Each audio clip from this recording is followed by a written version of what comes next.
육각형 이상형을 찾는 사람들이라는 주제를 가지고 한번 이야기를 해보겠습니다. 이번엔 이제 사연을 가지고 한번 이야기를 해볼 건데요. 안녕하세요. 결혼하고 싶은 남자입니다. 근데 저는 육각형이 아니라 못할 것 같아요. 육각형이 뭐야? 저는 딱 이거 보자마자 그런 생각이 들더라고요. 저는 해외 자동차 브랜드 영업사원이고요. 현재 2억 정도 모았고 부모님은 강원도에서 농사하십니다. 이 정도면 상황이 괜찮은 것 같은데. 키는 175.3이에요. 0.3. 외모로는 딱히 내세울 거 없어요. 눈이 단추구멍 같아가지고. 대학은 서울 아닌 수도권에 있는 대학 나왔고 성격은 고집 없어.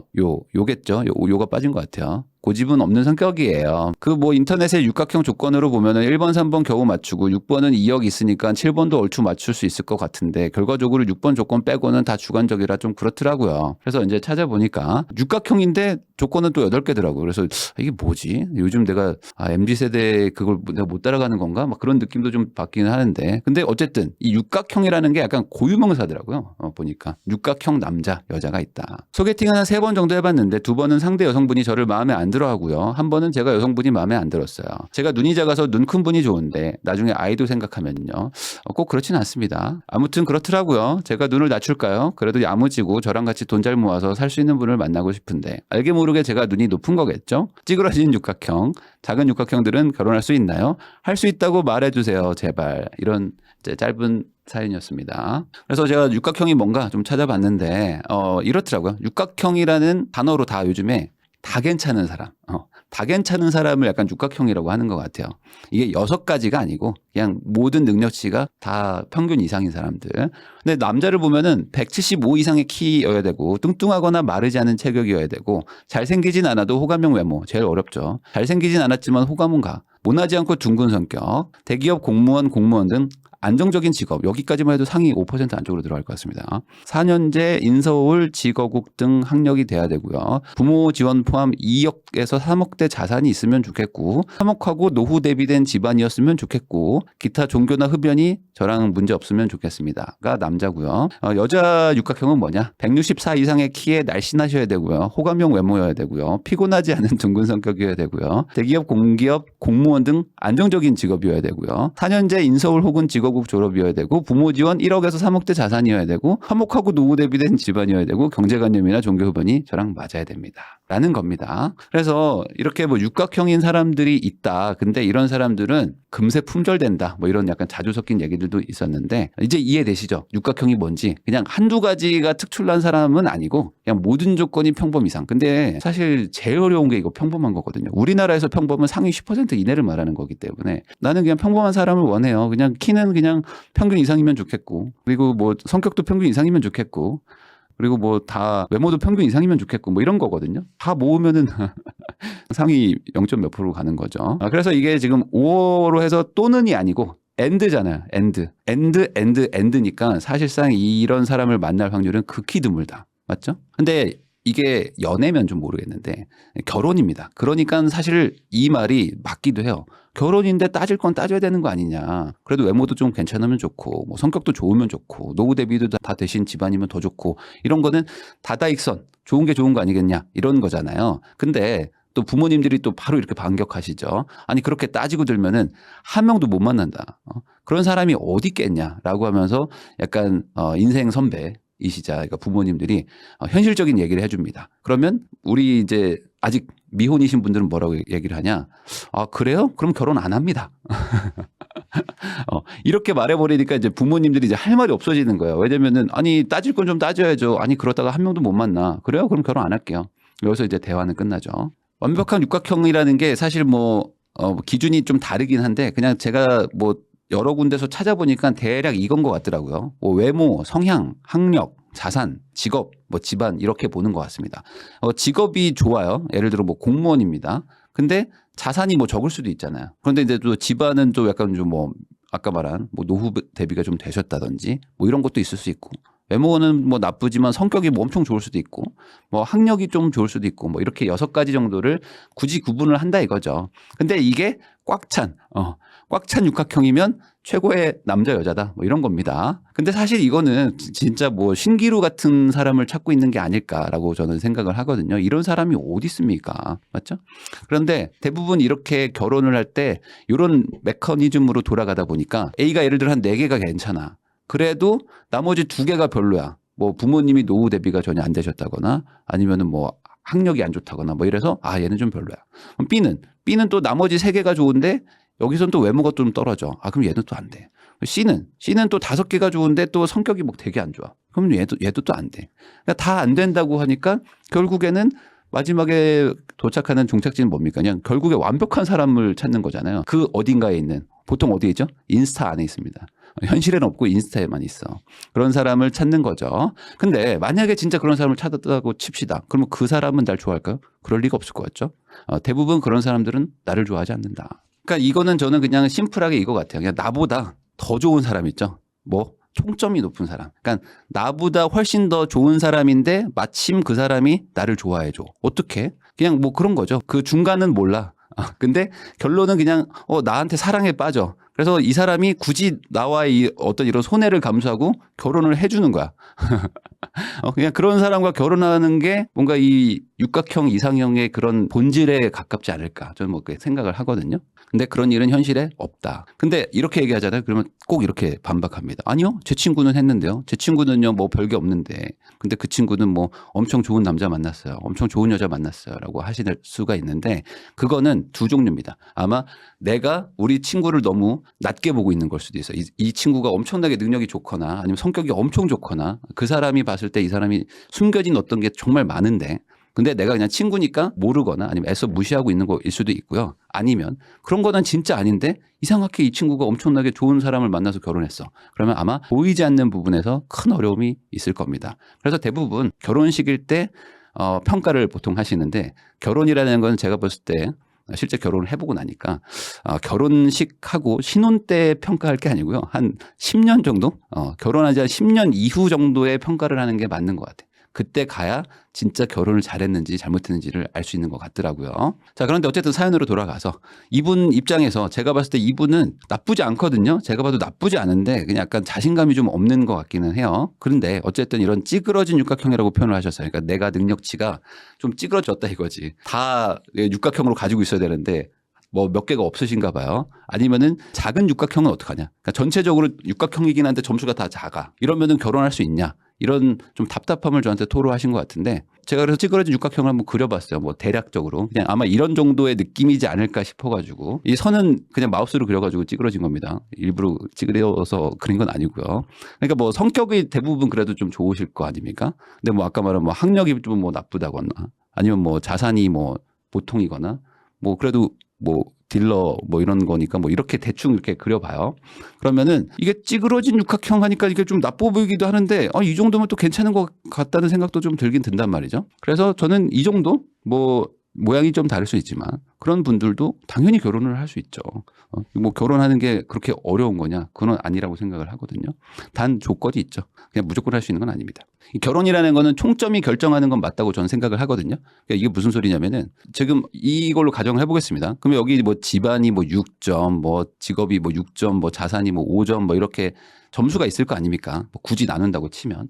이런 걸 다 더해서 그 총점이 얼만데 그 총점과 비슷한 사람들끼리 결혼을 하는 거는 맞다고 봐요. 그래서 결혼이라는 거는 절대로 그냥 뭐 물론 막 사랑에 빠져서 막 젊은일 때 막 확 하시는 분들도 있지만 어느 정도 나이를 먹고 하다 보면 아무래도 조건도 조금 보시고 비슷비슷한 사람들끼리 결혼하려고 하는 게 있거든요. 그런데 그게 딱 1대1로 매치되는 건 아니죠. 집안 대 집안이 좋아야 되고 직업 대 직업이 좋아야 되고 뭐 그런 거는 아니다. 그래서 그냥 이런 여러 가지를 다 합쳐서 총점이 비슷하면 되는 거다. 그래서 결혼을 하시고 싶고 그리고 내가 뭔가 조금 앞으로 노력을 할 마음이 있으시다면은 바꿀 수 있는 것에서 최대한 점수를 높이는 거는 하실 필요가 있습니다. 무슨 소리냐? 외모 같은 거는 어느 정도 바꿀 수 있죠. 물론 뭐 외모가 뭐 2점인데 2점을 10점으로 바꾸기는 어렵겠지만 아까 뭐 눈이 작다고 계속 그러셔가지고 또 나는 눈 큰 여자가 좋다고 하셨는데 눈 정도는 바꿀 수 있지 않나요? 요즘에 눈 정도 바꿀 수 있지 않나? 쉽게 바꾸는 걸로 알고 있는데 여고생들도 대부분 다 바꾸는 걸로 알고 있는데 그런 건 어렵지 않으니까 돈도 버셨으면 2억 중에서 제가 봤을 때 한 500만 원 정도 떼시면은 바로 외모가 뭐 2에서 한 5에서 6까지는 가지 않을까? 이런 저는 뭐 분명히 이렇게 생각을 하고요. 뭐 학력을 쉽게 바꿀 수는 없겠죠. 그렇지만 뭐 이것도 뭐 대학원을 가신다면은 뭐 굳이 뭐 이게 너무 힘드시다면 대학원이나 이런 걸로 가셔가지고 한 4, 5점 정도 올릴 수는 있지 않을까라는 생각도 좀 들고요. 뭐 직업을 바꾸거나 뭐 집안을 바꾸는 게 뭐 쉽지 않을 수 있다면은 저는 여기 성격이나 성향을 아주 좋게 만들 수 있지 않을까. 이게 지금 성격이나 이런 것들을 가장 그러니까 돈 안 들이고 가장 쉽게 빨리 바꿀 수 있는 거, 점수를 높일 수 있는 거는 이쪽 아닐까요? 성격? 내가 좋은 사람이 되면 되는 거잖아요. 뭔가 내가 좀 더 책도 많이 읽으시고 아는 것도 많이 머릿속에 집어넣으셔가지고 대화도 재밌게 하시고 또 사람을 상대하는 법에 대해서도 또 많이 또 공부도 하셔가지고 최대한 좋은 사람이 되면 외모도 조금 더 올리시고 학력도 높이시면은 충분히 저는 총점을 높일 수 있을 것이다. 근데 안 되는 거, 뭐 집안을 바꿀 수는 없는 거고 직업을 당장 바꿀 수는 없으니까 그러면은 뭐 자산은 좀 바꿀 수 있겠죠. 열심히 투자 공부도 하시고 돈도 많이 모으셔가지고 돈도 늘리시고 재테크도 하시면서 뭐 학력이나 뭐 성격도 좀 좋게 바꾸시면은 저는 충분히 총점은 올라갈 거라고 생각을 합니다. 거기다가 제가 방금 그 표에서도 표현을 했지만 점수가 10점 만점이라고 누가 정했는가. 그러니까 이 육각형이라는 게 어찌 보면 너무 한계를 짓는 것일 수도 있다 이거죠. 여기가 10점이니까 10점 만점입니다. 아니요, 저는 17점까지 갈 건데요. 이래버리면 되는 거잖아요. 자, 무슨 소리냐. 이런 사람이 어찌 보면은 그 육각형이겠죠. 외모 8, 집안 8, 성향 8, 학력, 자산, 직업 8. 그럼 68에 48, 48점이란 말이죠. 근데 나는 외모나 집안이나 학력이 떨어져. 그럼 어떻게 하면 돼? 성격을 극도로 좋게 해야죠. 누가 10점이 만점이래. 17점이야 나는. 그러니까 성격이 막 너무 좋아. 거기까지 가셔가지고 만회를 하셔야 되는 거 아닙니까? 자산이 10점 아니야. 나는 돈 엄청 많이 벌어야 돼. 그러니까 외제차 딜러시니까 엄청 열심히 하셔가지고 영업왕이 되셔가지고 돈도 진짜 많이 버셔가지고 나는 여기 12점이다. 남들 여기 8점 대비 확실하게 높이면 되는 거 아닙니까? 그렇게 해가지고 합계 48점을 만들면 나도 육각형이나 마찬가지다. 이 결혼할 때는 사실 이게 대학 입시랑 뭐 비슷해가지고 정시로 수능 볼 때 딱 이거잖아요. 그러니까 기회는 한 번이에요. 결혼이라는 기회는 한 번인데 어떤 대학을 들어갈까? 이거랑 어떤 사람과 결혼할까라는 건 똑같다. 그럼 방법은 두 개밖에 없습니다. 수능 점수를 높여가지고 좋은 대학을 가시든지 아니면 점수에 맞춰가지고 그냥 내가 갈 수 있는 대학을 가면 되는 거 아닙니까? 근데 이거 둘 다 싫어? 그럼 재수밖에 답이 없는 거죠. 그러니까 요즘에 싫어? 저는 그냥 결혼 안 할래요 하는 분들이 많은 건 사실 재수를 계속 하는 거죠. 재수, 3수, 4수, 5수 계속 가는 거죠. 근데 대학을 간다. 결혼을 할 거라면 두 개밖에 없습니다. 점수를 높이든지 점수에 맞추든지. 노력 없이 변화가 없거든요. 그래서 사실 뭐 요즘에는 성형도 워낙 많이들 하시고 남자분들도 성형 많이 하시죠. 그러다 남자분들이 또 화장도 많이 하시더라고요. 그러니까 그런 것들까지 어찌 보면 노력이죠. 저는 뭐 성형도 충분히 노력 중에 하나라고 보기 때문에 성형을 하려면 돈도 필요하고 돈도 버셔야 되고 또 고통도 또 참으셔야 되고 맞죠? 또 알아보기도 많이 알아봐야 돼. 맞죠? 그러니까 이런 것도 다 노력이다. 운동, 몸도 바꿀 수 있죠. 그리고 투자도 열심히 노력을 하셔야 됩니다. 공부도 많이 하셔야 되고 내 직업이나 이런 게 좀 문제가 있다 그러면 이직을 할 수도 있겠죠. 결국에 노력 없이 변화가 안 되기 때문에 반대로 변화하려면 노력을 또 많이 하셔야 된다. 근데 이게 좀 문제가 있습니다. 뭐냐? 이 육각형인 사람은 장점이 있어요. 뭐냐? 소개팅이 잘 돼요. 대부분 여러분들도 한번 주선을 해보시면 아실 텐데 육각형에 가까운 사람들 그냥 무난무난한 사람들이 보통은 그냥 가만히 있어도 내가 뭐 아는 여자친구가 하나 있는데 아는 남자애가 하나 있는데 소개해줄까 하면서 소개팅이 잘 들어옵니다. 근데 이렇게 좀 찌그러졌다고 표현하니까 좀 이상한데 특출나게 한두 개가 높으신 분들 있죠. 이런 분들은 소개팅이 잘 안 돼요. 그래서 가만히 있으면 그냥 가만히 있어 계속. 아무도 나한테 뭔가 소개를 안 해줘. 이 소개팅이라는 거는 진짜 무난무난한 게 좋잖아요. 그래서 주선자 입장에서 생각을 해보면은 그냥 욕 안 먹을 사람, 얘를 소개해줬다고 화내지 않을 것 같은 사람, 그런 사람들이 있으면은 잘 써먹습니다. 얘는 거의 그냥 계속 소개팅을 이렇게 돌아다니는 애가 있어. 항상. 근데 그런 애들은 소수고 대부분은 다 이렇게 삐죽삐죽한 사람들밖에 없기 때문에 그런 분들은 어쩔 수 없어요. 이제 찾아다녀야 됩니다. 그러니까 뾰족한 분들은 그 뾰족한 거를 장점으로 보는 무리에 들어가 있어야 됩니다. 안 그러면 기회가 없어요. 그러니까 내가 운동을 진짜 잘하면은 운동을 하는 무리에 들어가 있어야 되는 거고 내가 진짜 그림을 잘 그리시면은 그림을 잘 그리는 무리에 들어가 있어야 되는 거지. 나는 예를 들어 재테크를 진짜 잘하고 좋아하는 사람이에요. 근데 예를 들어 와인 동호회 갔다. 그러면 안 돼. 안 먹힙니다. 전혀 먹히지가 않아요. 근데 예를 들어 오픈 채팅에 가서 뭐 수원 젊은 2030 재테크 임장방 뭐 이런 거 뭐 예를 들어 뭐 들어갔어. 뭐 강동구에서 재테크하는 젊은이들의 모임 뭐 이런 방에 들어갔어. 그러면은 거기서 내가 진짜 잘하면 여기서 이제 내가 좀 두각을 나타내면서 기회가 있을 수가 있다 이거죠. 나의 강점이 투자다? 그럼 투자자 모임에 들어가 있으셔야 되고 거기서 계속 활동을 하시면서 내 마음에 드는 사람이 없다? 그럼 여러 개를 하시면서 어떻게든 찾아다니셔야 된다. 가만히 있어서 되는 사람들은 육각형인 사람들밖에 없어요. 저는 이 결혼이라는 것도 사실은 어찌 보면 투자 마인드와 같다고 생각하는데 이 육각형 이상형이 나왔다는 것 자체도 어찌 보면 투자 마인드가 없는 사람들이 생각하는 거라고 생각합니다. 이게 무슨 소리냐? 이 투자라는 건 간단하거든요. 지금보다 미래에 더 좋아질 곳에 투자를 해야지 투자를 성공할 수 있는 거잖아요. 그러니까 현재보다는 미래를 보는 게 투자죠. 그러면 결혼도 사실 지금보다 현재보다는 미래를 봐야 되는데 많은 분들이 그냥 이미 다 갖춰진 사람을 만나려고 그래. 날로 먹으려는 거지 정확하게는. 그냥 결혼하면서 한 방에 다 해결하고 싶은 거예요. 나보다 더 좋은 사람을 만나서. 그 사람이 나를 좋아한다는 보장도 없는데 그냥 막연하게 그런 사람이 내 인생을 바꿔줬으면 하는 거죠. 근데 그럴 일은 없다. 그러면 현실적으로 내가 어떻게 됩니까? 지금은 아직 육각형이 아닌데 미래에 좋아질 그럴 사람을 만나서 내가 그 사람을 육각형으로 만들면 되는 거죠. 그래서 지금 내가 점수가 만약에 높지 않다고 하더라도 괜찮습니다. 왜? 나랑 비슷한 총점이 낮은 사람을 찾으면 돼요. 대신에 그 사람이 의지가 있어가지고 이 점수를 올리려는 사람을 찾아내면 되는 거죠. 점수 높은 사람은 어차피 나를 안 좋아할 거기 때문에 높은 점수 찾지 마시고 같이 점수를 높이려는 사람을 찾아봐라. 그러면은 분명히 내 주변에 있습니다. 그래서 저는 육각형, 이상형 저 이건 너무 좀 과한 것 같고요. 이거는 진짜 말 그대로 이상형이지 현실이 없다. 그래서 저는 삼각형이 어떨까를 한번 제안을 해보고 싶습니다. 삼각형 이상형 찾기. 한 3개 정도만 해. 뭘 6개나. 그냥 뭐 외모가 도저히 포기 안 되면은 외모 너무 좋아야 돼요. 근데 성격은 개판이어도 돼요. 라고 하시라 이거죠. 성격 좋고 외모 좋은 사람이 많이 없어. 그리고 저는 노후 대비는 무조건 되셔야 됩니다. 그러면은 지금 자산이 없는 거를 오케이 하란 말이죠. 부모님 노후 대비 되셔가지고 우리 이 남자친구 여자친구한테는 한 푼도 못 줘. 한 푼도 못 주는 집안도 오케이를 하셔야 된다 이거죠. 그러니까 한 2-3개 정도만 찾고 요 삼각형인 사람을 찾아서 어떻게 하면 되죠? 내가 같이 둘이서 만나가지고 나도 삼각형을 합치면 어떻게 됩니까? 제가 굳이 이렇게 썼습니다. 나를 만나서 별이 될 수 있는 사람, 이 육각형 스타가 될 수 있는 사람을 내가 만나서 우리 둘이서 한번 잘해보자. 그런 생각을 가지시면은 그 뜬구름 잡는 신기루 같은 이상형 찾기보다는 현실적으로 내가 만날 수 있는 사람을 찾을 수 있을 거라고 생각을 합니다. 제가 항상 하는 얘기죠. 이 걸프렌드, 보이프렌드는 뭐죠? 이 이성에다가 친구를 더한 겁니다. 그러니까 이성 친구라는 거는 다른 남자, 여자의 플러스 친구다. 그러면은 많은 분들이 여기에 꽂히죠. 이쁜 여자, 뭐 잘생긴 남자, 그러니까 뭐 어떤 이성적인 매력. 근데 거기가 중요한 게 아니라 사실은 여기가 훨씬 중요합니다. 결혼하면 50년 같이 살아야 돼. 그러니까 50년을 같이 살 친구 중에서 그 중에서 이성인 사람을 고르셔야 되는 거지. 이성인 사람들 중에서 친구로는 절대 안 만날 사람을 같이 사귀고 결혼하시면서 결혼 생활 너무 힘들어요 라고 생각하시는 것 자체는 내가 이상한 기준을 가지고 있는 거기 때문에 스스로 바꿔야 된다. 50년 같이 살 친구 중에서 여자, 남자인 사람을 찾아보시면 좋을 것 같아요. 그러면은 조금 더 기준은 명확해질 겁니다.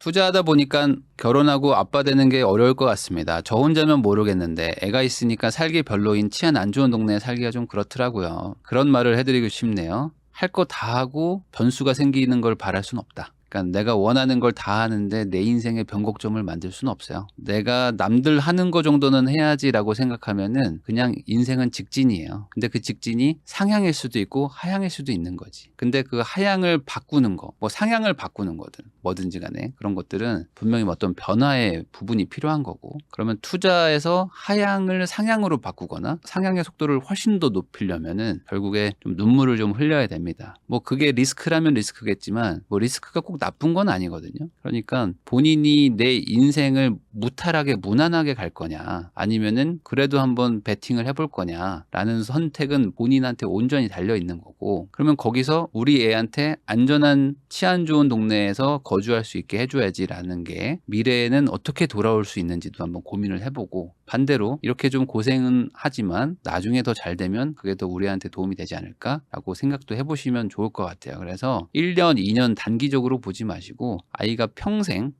애기인 것도 아니고, 그리고 치안이 불안하고 뭐가 하다면 그런 것들은 다른 식으로 해결할 수 있는 방법도 있겠죠. 본인이 조금 더 노력을 한다거나 뭐 다른 식의 해결책을 찾아야 되는 거지, 두려움을 피하려고 하면은 내 인생에 변화가 잘 안 생깁니다. 그러니까 인생은 어쩔 수 없이 한번 베팅을 할 때가 있긴 있어요. 근데 그 기회를 잘 보셔야 되겠지만 내가 여기서 이런 선택하는 게 과연 길게 봤을 때 내가 바라는 그런 인생 살 수 있나? 이런 거를 안 따져보고 단기적인 생각을 하지는 않으셨으면 좋겠다.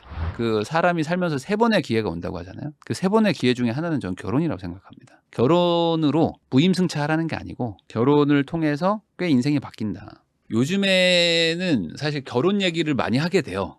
많이 하게 되는데 왜 그러냐면은 유튜브 시작할 때 7년 전이죠. 7년 2015년 말 2016년에 시작했으니까 16년도만 해도 외벌이로 집 사는 게 어렵지 않았어요. 할만했거든요. 할만해가지고 그때는 그냥 굳이 결혼을 뭐 강조할 필요는 없었어요. 그때는 그리고 사실 결혼이라는 게 경제력으로 막 그때도 따지긴 했지만 지금 정도로 경제력을 엄청 몰빵해서 결혼의 그 포인트가 되진 않았어요. 그때는 좀 사랑으로 결혼할 수 있었어요. 낭만도 좀 있고 어찌 보면요. 근데 이제 자산이 계속 올라가거든요. 이게 문제가 뭐냐면 앞으로 더 갑니다. 이제 더 올라가요. 이제 우리나라가 50년밖에 안 된 신생 국가여가지고 아직 그 뭐라고 하죠? 신분 상승의 사다리가 많이 남아 있어요. 여전히 다른 나라에 비하면. 근데 뭐 미국을 예를 들었을 때 미국은 무슨 뭐 200년밖에 안 됐고 뭐 300년밖에 안 된 뭐 신생 국가라고 여러분들이 말하는데 그거는 우리 그 주입식 세뇌 교육 그 5,000년 단일 민족, 백이 민족 그 세뇌 교육에 따라서 그런 거고 우리나라야말로 신생 국가입니다. 우리나라는 이제 뭐 사실상 6.25 이후에 새로 만든 나라나 마찬가지죠. 그 전에 뭐 독립은 했지만 사실 전쟁으로 박살 났으니까. 그러니까 이제 뭐 한 50년, 70년 된 나라예요. 그러다 보니까 그냥 전쟁의 폐허에서 다시 쌓아 올려가지고 기회가 진짜 많았죠. 기회가 정말 많은 나라였고 우리 할아버지는 아무것도 없었지만 아버지, 할아버지가 조금 고생했더니 갑자기 그냥 부자가 된 그런 케이스들도 많고 농사 짓다가 건물 10개 올려버리는 사람도 많고 근데 외국은 그렇지 않습니다. 외국은 절대 그렇지 않고 이 집안에 태어났으면 맥시멈이 딱 정해지는 게 대부분이에요. 그래서 우리나라는 아마 더 갈 거다. 이대로 가면 양극화가 심해진다고 하지만 양극화가 더 심해질 겁니다. 더 심해져가지고 엄두가 안 날 정도까지는 갈 거예요. 그게 자본주의의 폐해인 거고 그러면 지금은 어떻게 되느냐? 결혼이라는 걸 되게 잘 해야 된다. 결혼을 잘 해가지고 세상에 좋은 남자 좋은 여자만 있는 건 아니지만 그래도 잘 해가지고 둘이서 그러니까 혼자서 가기는 힘든 길인데 잘 되고 싶은 남자도 있고 잘 되고 싶은 여자도 있을 거 아닙니까? 그 둘이 만나가지고 둘이서 힘을 합쳐서 잘해보라는 거죠.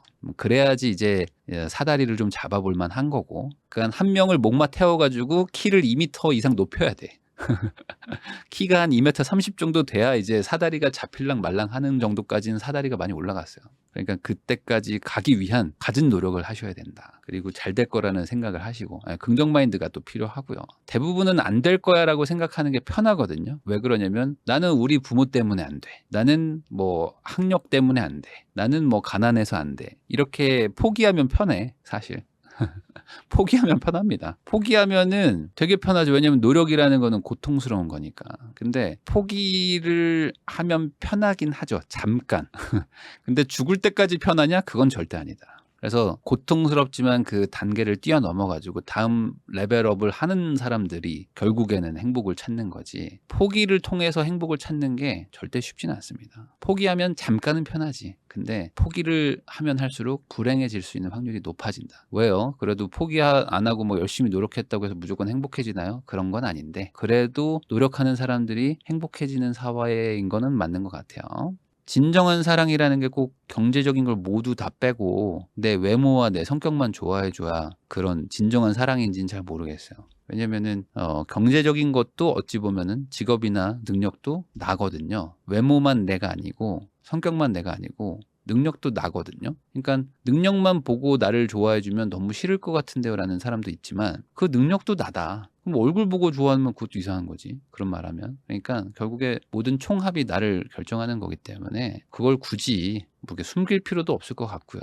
그리고 반대로 뭐 과하게 말할 필요도 없지만 저는 일부러 뭐 벤츠를 타지만 소개팅 나갈 때는 차를 안 가지고 나갑니다. 뭐 이런 얘기를 하는 분도 있어요. 그래야 진정한 사랑을 찾죠 라고 얘기하는데 저는 잘 모르겠어요. 그게. 왜냐면 여자분들도 남자분들도 다들 자기의 능력치라는 게 있고 자기 객관화를 하면 내가 몇 점이라는 걸 알고 있는데 처음 본 사람한테 한눈에 반하는 것도 없는데 차도 없어. 예를 들어. 그리고 막 일부러 막 연봉도 낮춰서 말해. 그러면은 생기려고 했던 좋은 감정도 안 생기겠지. 그러니까 저의 능력만 보고 저를 좋아하면 어떡하죠? 라는 것도 오만이야. 본인이 능력 빼고 뭐 대단한 게 있는 것처럼 얘기하는데 그렇게 말하는 사람들 치고 그렇게 뭐 다른 게 대단한 사람이 없습니다 또. 그러니까 가지고 있는 거 잘 말하시고요. 좋게 포장하세요. 그래가지고 그분들한테 점수를 따고 그 다음에 이 사람이 진짠지 뭐 다른 건지는 다른 식으로 판단을 하셔야지 있는 거 숨겨가지고 먹히는 판이 아니야 여기는.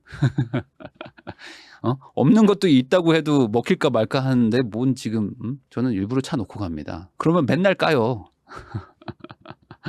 맨날 까입니다. 그러면은 상대도 간은 보게 해줘야죠. 간이 너무 밍밍하네. 근데 뭐 소금도 없고 뭐 후추도 없어. 그러면 떠나는 거지 뭐. 이 집 식당 왜 이래 이러고 떠나는 겁니다. 그러니까 어느 정도 본인의 필살기는 하나 있어야죠.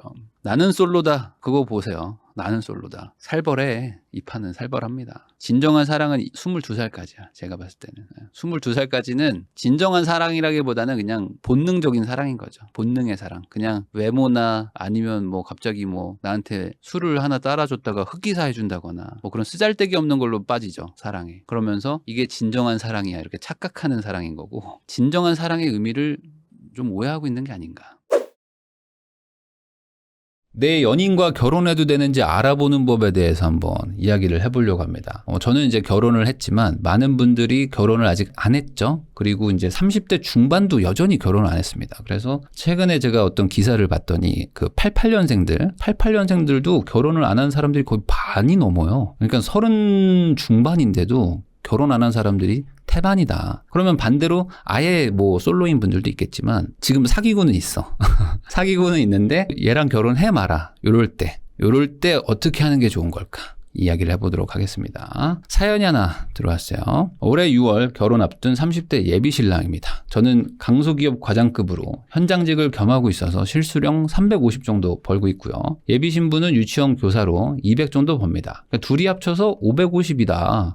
이 정도면 뭐 괜찮죠. 부모님께서 알뜰살뜰 사셔가지고 서울에 1군 브랜드로 한 채 있으시고 나홀로 하나 있고 그래서 총 2채가 있었어요. 근데 이번에 결혼을 하면서 제가 나홀로 아파트를 부모님한테 사기로 했다. 매수한 것 같아요. 예비 신부라고 얘기하시는 거 보면은 지금 날은 잡았고 집은 샀고 결혼 예정인 거죠.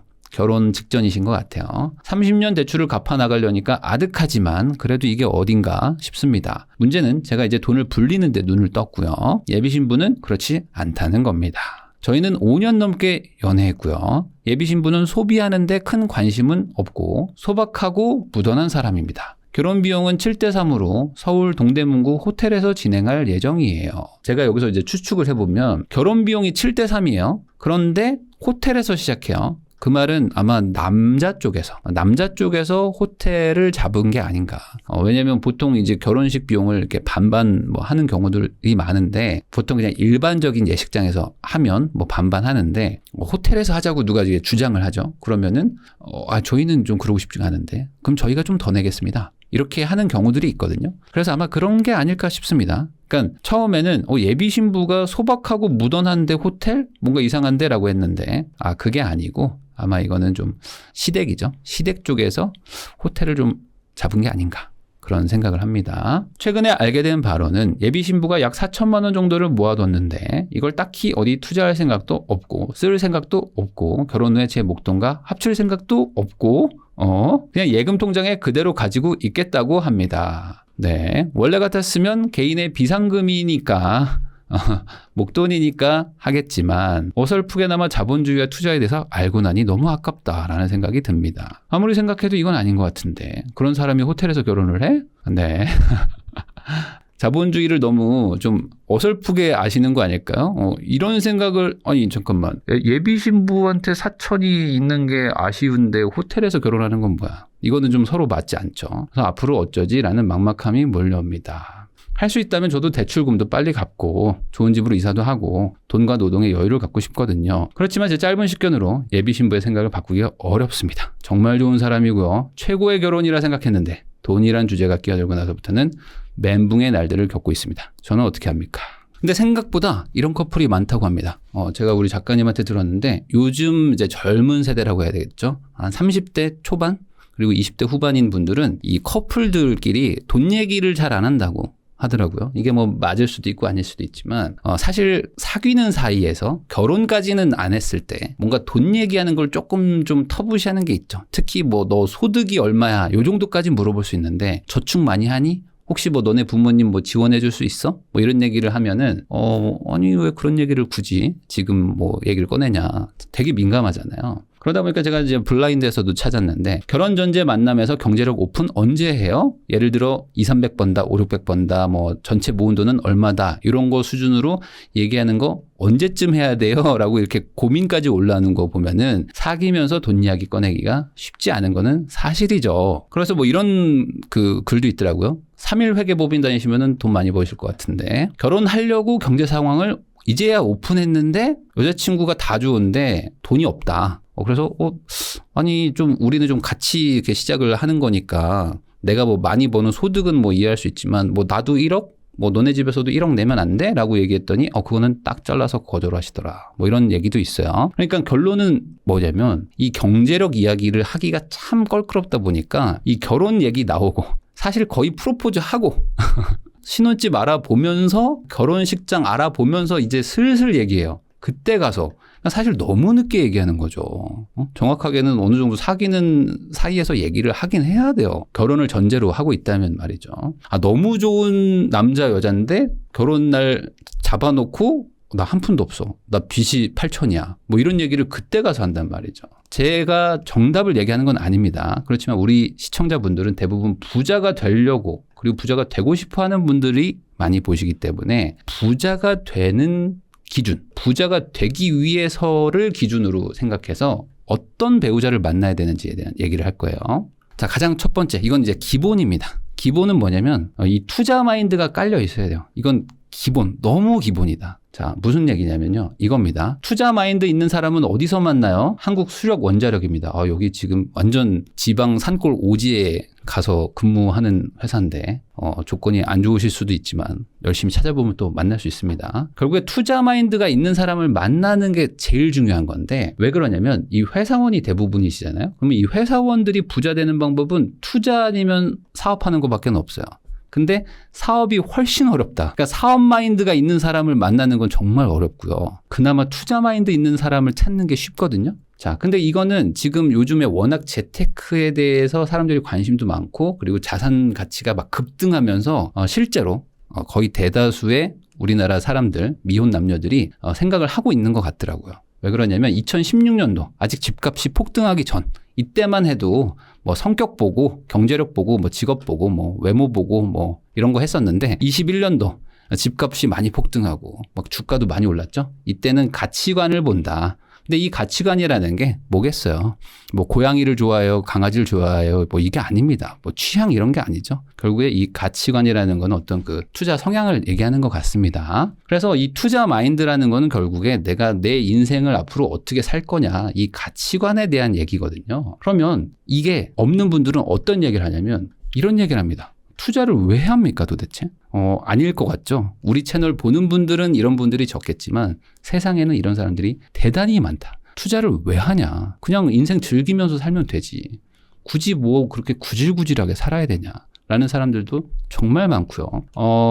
네 말을 뭐 이해는 하는데 그건 너무 위험하다. 아니 주식 투자하는 거 뭐 이해는 하는데 야 그렇게 해서 잃으면 어떡하는데? 야 뭐 미국 주식 샀다가 막 돈 막 빠지면 어떡하는데? 야 그러면 몇 백만 원, 몇 천만 원 날리면 어떡하는데? 야, 투자를 왜 해야 되는데? 그건 너무 위험한 거 아니야? 라고 말하는 사람들이 정말 많다. 그래서 이걸 조금 쉽게 얘기하려고 제가 축구로 좀 비유를 해보겠습니다. 축구로 비유할 때 이런 거예요. 우리 팀에 골키퍼가 한 명 있어요. 골키퍼입니다. 근데 이 골키퍼가 이런 얘기를 하는 거예요. 야, 골키퍼 수비 좀 똑바로 해. 야, 내가 왜 막아야 되는데? 너 골키퍼잖아. 아니 그러니까 내가 골키퍼인 건 알겠는데 내가 굳이 왜 막아야 되냐고. 야, 너 수비수 아니야? 나 수비수지. 야, 그럼 네가 좀 막어. 야, 굳이 내가 나서서까지 해야 되냐? 네가 좀 앞선에서 좀 수비를 잘하면 안 돼? 야, 너가 골키퍼잖아. 아니, 그게 알겠다고. 근데 너도 수비수잖아. 근데 넌 왜 안 해? 라고 말하면 어때요? 이거 답 안 나오죠?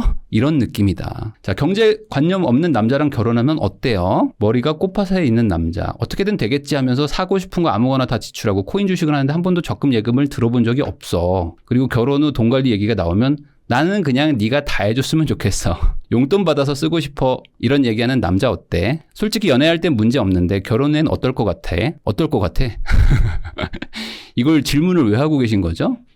어떨 것 같은지는 한번 경험해 보세요. 자, 그러면 이런 골키퍼가 있다면 경기를 이길 수가 있을까? 아니, 골키퍼가 이 골을 막으려는 기본 노력도 안 해. 그러면은 답이 안 나온다. 근데 제가 살면서 그냥 뭐 제 나름대로 느낀 바로는 이런 분들이 한 30% 정도 됩니다. 그러니까 남자도 한 30% 정도 있고 여자분들도 한 30% 정도가 있어요. 요런 류의 그 군이 있습니다. 요 분들은 뭐 그냥 인생은 좀 이렇게 즐기는 거고 그냥 뭔가 좀 굳이 모아야 되나? 어차피 나중에 뭔가 한 방 터질 텐데 하는 분들이 있어요. 이런 분들은 우선은 조금 부자가 되기 위해서는 피하셔야 됩니다. 생각보다 많아요. 그래서 뭐 사연 찾아보니까 진짜 많더라고요. 그래서 뭐 A는 매달 카드값이 막 후덜덜하고 외제차에 돈 많이 들어가는 취미생활 막 매일 배달 음식 뭐 이런 거 먹으면서 모은 돈이 하나도 없고 한 달 벌어 한 달 써. 한 달 벌어 한 달 사는 그런 삶을 살아. 뭐 이런 사람들.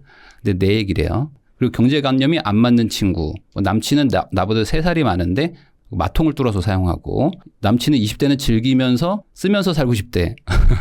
이런 분들도 꽤 많다고 합니다. 그래서 결국에 부자가 되려고 하는 분들은 배우자를 만날 때 최소한의 이 마인드, 투자 마인드는 있어야 된다. 그럼 이게 무슨 기준일까? 이런 얘기하는 사람들은 최소한 찾으셔야 됩니다. 아, 맞아. 사실 나도 그렇게 생각해. 근로소득만으로는 부자가 될 수는 없지. 맞아. 그러니까 이 근로소득은 결국에 투자를 하기 위한 기반이야. 라는 얘기를 진심으로 하는 사람을 찾으세요. 남자든 여자든. 그리고 이런 얘기도 보통 입에 달고 삽니다. 맞아. 돈을 모아가지고 투자를 하는 게 맞는 것 같아. 돈을 모아가지고 투자를 하긴 해야지. 라는 얘기를 하는 사람들을 찾으시라. 그러면 1차 통과다. 네, 그러면 1차입니다. 이게 최종 합격이 아니에요. 자, 여기서 이제 공격수와 수비수의 개념이 나오는데 요거는 한번 잘 들어보세요. 이 축구 경기는 공격수도 있고 수비수도 있잖아요. 근데 주변을 돌아보시면 부부가 있는데 2명 모두 남자 여자 모두 수비수인 부부가 많아요. 자, 이게 무슨 소리냐면은 이런 대화를 해요. 맞아. 투자를 해야지. 맞아. 투자해야죠. 그렇게 생각하시죠? 맞아요. 투자해야지. 맞아요. 진짜 투자해야 돼요. 근데 지금은 좀 아니지 않나? 맞아요. 지금은 좀 아닌 것 같아. 그렇죠? 투자를 하긴 해야 되는데 조금 지켜볼까요? 그렇게 할까? 좀 지켜볼까요? 이렇게 얘기하는 부부가 있어. 생각보다 이런 분들이 많아요. 주변 한번 둘러보세요. 투자를 하긴 해야 되는데 지금은 아닌 것 같은데. 맞아. 나도 아닌 것 같아. 그러면 둘이 수비만 하고 있잖아요. 그럼 어떻게 되죠? 보통은 져요. 수비 위주로 하는 축구는 대부분 집니다. 왜냐면 역습이라도 해야 되거든요. 근데 역습도 안 하고 그냥 모두가 그냥 수비만 하고 있으면 잘하면 무승부, 잘못하면 그냥 대패하죠. 그러다 보니까 가장 중요한 룰 하나가 공격수가 있어야 돼요. 공격수는 있어야 됩니다. 이 부부가 둘이잖아요. 그중에 한 명은 공격수여야 돼요. 그러면 이 공격수의 능력은 2개가 있습니다. 뭐냐면 실행력. 이거는 결단이라고 말하고 싶은데 이 결단력이 있어야 됩니다. 결국에 리스크를 감수할 수 있는 거는 이 결단과 실행력이거든요. 그리고 2번째, 이 판단력이죠. 판단력도 중요합니다. 이 판단력이 없는데 결단력이 있는 애들이 있어요. 어떤 애들이죠? 그냥 무지성으로 투자하는 애들. 이런 애들이 있어요. 근데 자기가 공격수라고 얘기를 해. 근데 막 주식 투자해가지고 1억 넣어가지고 막 4천 날려. 그런데 그 마이너스 통장 땡겨가지고 또 넣어. 판단력이 없는 거죠. 무지성 공격수. 야, 어느 정도 수비를 할 땐 도와줘야지. 야, 왜 안 내려와? 야, 왜 남의 코트 가서 거기 골키퍼 앞에 서 있냐, 너. 야, 좀 돌아와. 야, 전체 수비? 전체 공격 좀 이렇게 좀 하자. 거기 앞에서 박혀가지고 너 그렇게 공격만 하고 있지 말고. 이런 분들이 꽤 많다. 자, 우선 실행력이 없는 분들도 많아요. 그래서 실행력이 없으면 어떻게 하냐면 공부는 해요. 공부는 열심히 합니다. 막 책도 보고 막 뭐 유튜브도 보고 막 강연회도 막 다니고요. 그래서 아는 건 빠삭해요. 근데 결단이 안 돼. 그러니까 남한테 조언은 진짜 잘해. 조언은 엄청 잘하고 내가 봤을 때 여기가 좋고 막 여기는 막 여러 가지 조건이 있어서 이거 괜찮으니까 사. 근데 내가 살래니까 막 이거 손이 잘 안 나가는 거예요. 이거 안 돼. 그러니까 공격은 갔는데 슈팅을 안 해. 패스만 하고 있는 거지. 패스만 죽어라 하고 있으면 그게 수비수지. 공격수예요. 결국에 결단을 못 합니다. 근데 아까 말했듯이 판단력이 없는 사람들도 많아요. 그러면 계속 슈팅만 하고 있는 거예요. 슈팅만 하는 거죠. 패스를 안 해. 공을 돌리지를 않아. 그러면은 여기도 또 난리 납니다. 사람마다 잘하는 투자가 다르거든요. 그러다 보니까 이걸 공격수로 표현해도 똑같습니다. 누구는 헤딩을 잘하고, 누구는 뭐 드리블이 좋고, 누구는 뭐 중거리 슈팅이 좋은 것처럼 뭐 주식도 있고, 코인도 있고, 부동산도 있고, 뭐 사업도 있고, 뭐 다양한 방법으로 돈을 벌 수 있는데 이 방법들 중에서 최대한 내가 치열하게는 해봐야 됩니다. 뭐 하나를 잡아서 열심히 해봐야 돼요. 뭐 주식이 됐든 코인이 됐든 부동산이 됐든 하나 제대로 해보는 거죠. 근데 열심히 해봤는데 안 되면 빠르게 바꿔야 됩니다. 이 바꾸는 판단력이 필요해요. 그러니까 내가 주식을 해봤는데 나는 주식형 인간이 아니구나라는 걸 인정하고 다른 데로 가야 된다는 거죠. 근데 안 되는데 어떻게 해요? 될 때까지 하는 사람들이 가장 문제다.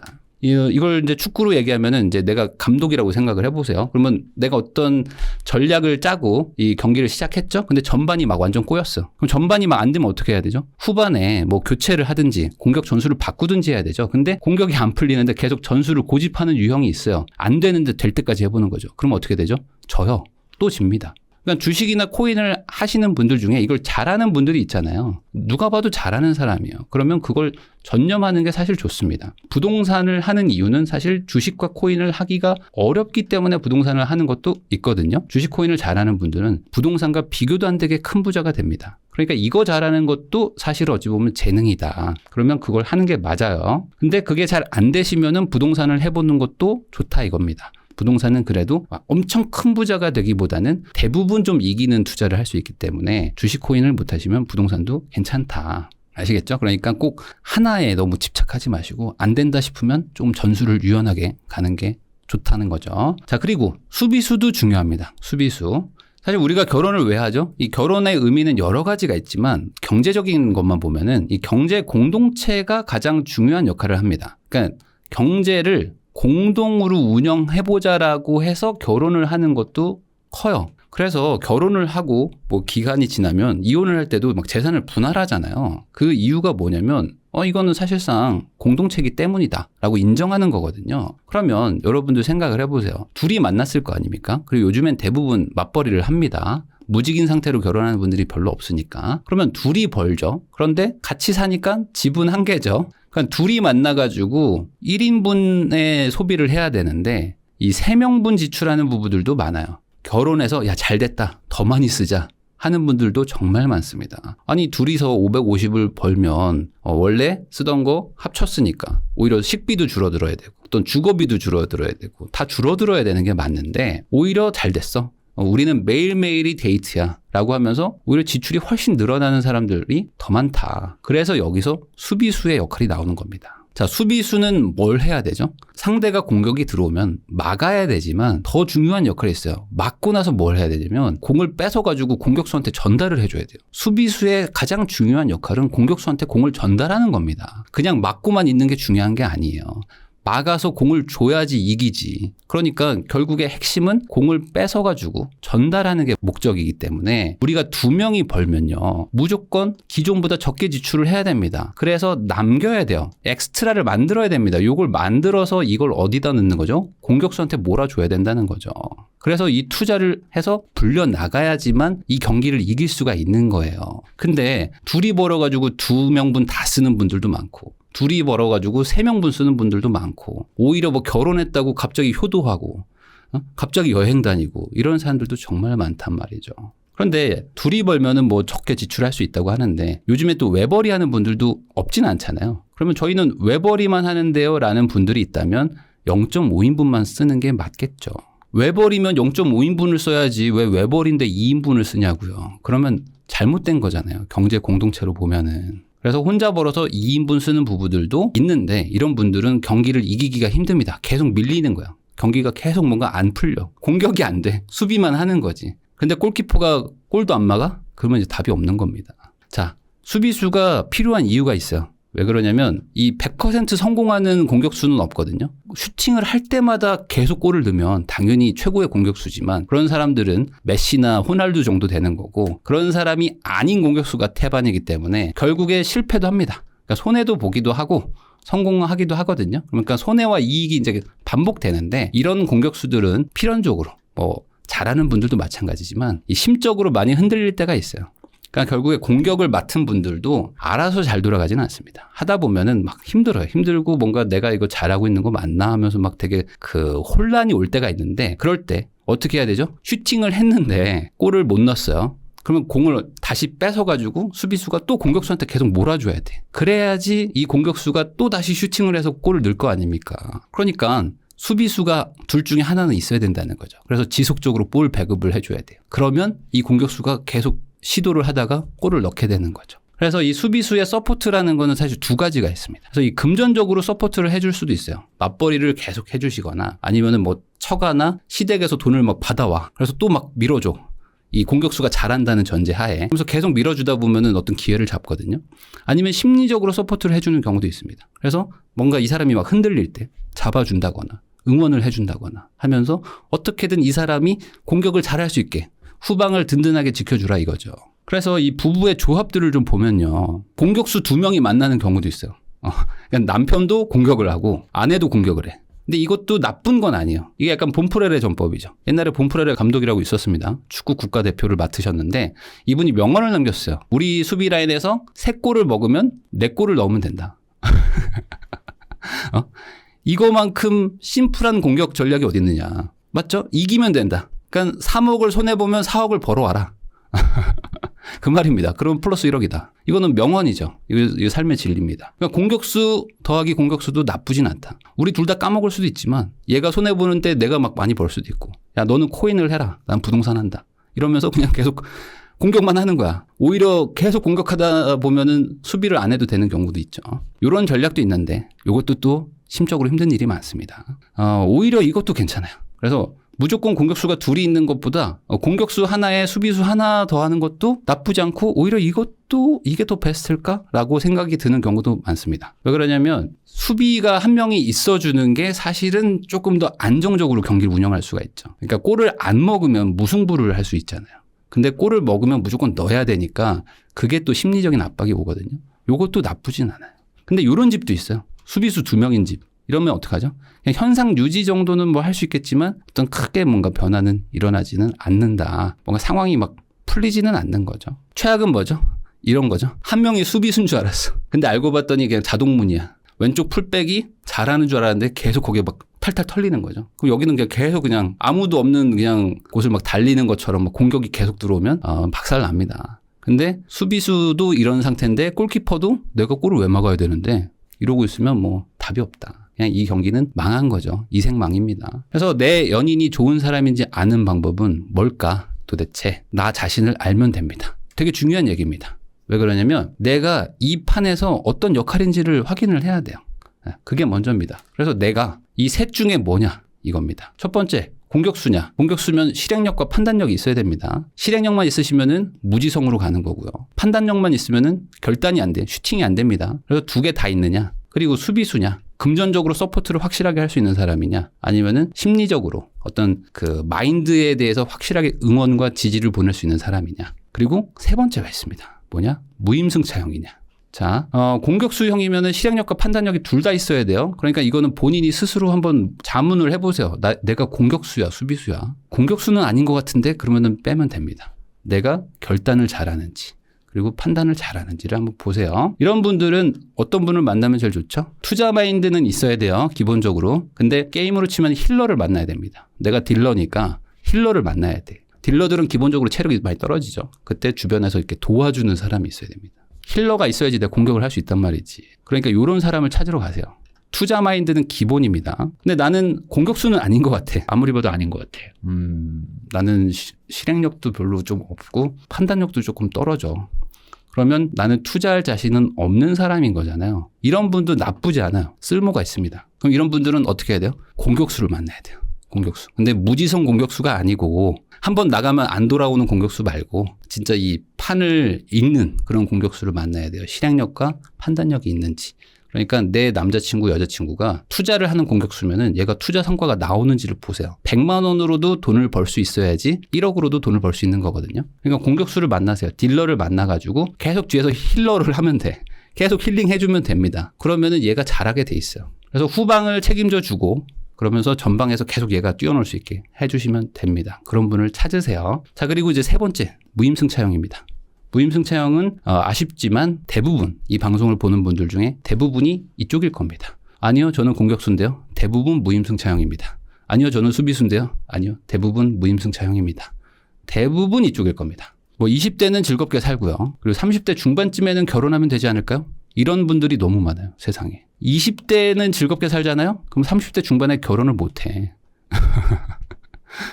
20대에 즐겁게 살면 30대 결혼이 힘들어요. 그리고 결혼해도 힘들어. 다 골키퍼의 수비수만 하고 있으니까. 그러니까 이거는 판단을 잘 하셔야 되는데 많은 분들이 무임승차형입니다. 그래서 대부분 이런 얘기를 합니다. 나는 잘 못할 것 같아. 나는 잘 못할 것 같은데 누군가 해줬으면. 그게 너였으면. 그게 너였다면 너무 좋을 것 같아. 너는 그냥 투자도 잘하고 수비도 잘하면 안 될까? 네가 호날두 하면 안 돼? 나는 감독하고. 이런 사람들이 많습니다. 근데 이 지하철 무임승차 있잖아요. 이 지하철 무임승차는 운임료가 30배예요. 이 벌금을 맞습니다. 그러니까 무임승차 하려다가 잘못 걸리면은 30배의 벌금을 낸다. 그러니까 이 벌금이라는 건 이제 아주 지옥 같은 결혼 생활을 말하는 거죠. 그냥 경제적인 얘기만 하는 겁니다. 안 맞는 결혼 생활을 하는 거는 사실 지옥이나 마찬가지일 수 있어요. 평생 안 맞는 사람과 살아야 되는 거야. 그러면 얼마나 힘들겠어요. 그러니까 그게 운임료 30배 벌금이라고 생각하시면 된다 이거죠. 그래서 많은 분들이 지금 결혼 직전인 상황일 때 이런 얘기 하는 분들이 분명히 있을 거예요. 사람은 너무 좋아. 근데 고민이야. 사람은 너무 좋은데 고민하고 있다. 이게 무슨 의미겠어요? 마음에 안 드는 부분이 분명히 있다는 거죠. 그리고 가치관이 달라요. 그런데 결혼을 해야 될까 말까 막 이런 고민하고 있다면 사실 그건 고민이 아닐 수가 있다. 왜 그러냐면 이 상대가 뭐 나쁘거나 틀린 건 아닙니다. 그냥 나랑 안 맞는 거죠. 그러니까 특히 경제적인 가치관이 완전 다른 사람들은 만나면 뭐 연애할 땐 괜찮을 수 있지만 결혼하고 계속 살다 보면 계속 삐그덕거릴 때가 많거든요. 그러니까 나와 맞지 않는데 그걸 억지로 맞추려고 하는 것도 힘들다. 그래서 그 사람은 그 사람한테 맞는 사람을 만나는 게 좋고 나는 나한테 맞는 사람을 만나서 사는 게 좋지 않을까라고 생각을 합니다. 그래서 지금 결혼을 고민하고 있는 분들이 있다면 내가 공격수냐 수비수냐 무임승차형이냐 이걸 잘 판단을 하셔가지고 무임승차형인 사람과 결혼을 하면 고생을 되게 많이 하실 것이고 무지성 공격수랑 결혼하게 되면 그래도 마음고생 많이 하실 것이고 수비수 둘이서 결혼하시면은 인생이 뭔가 이렇게 경제적으로 윤택해지지는 않을 것이다. 그러니까 내가 어떤 사람을 만나야 되는지 왠지 둘 다 힘든 길을 가게 될 사람들끼리 모여가지고 결혼을 고민하고 있는 건 아닌지 이런 것들 한번 고민 많이 해보시기를 바랍니다.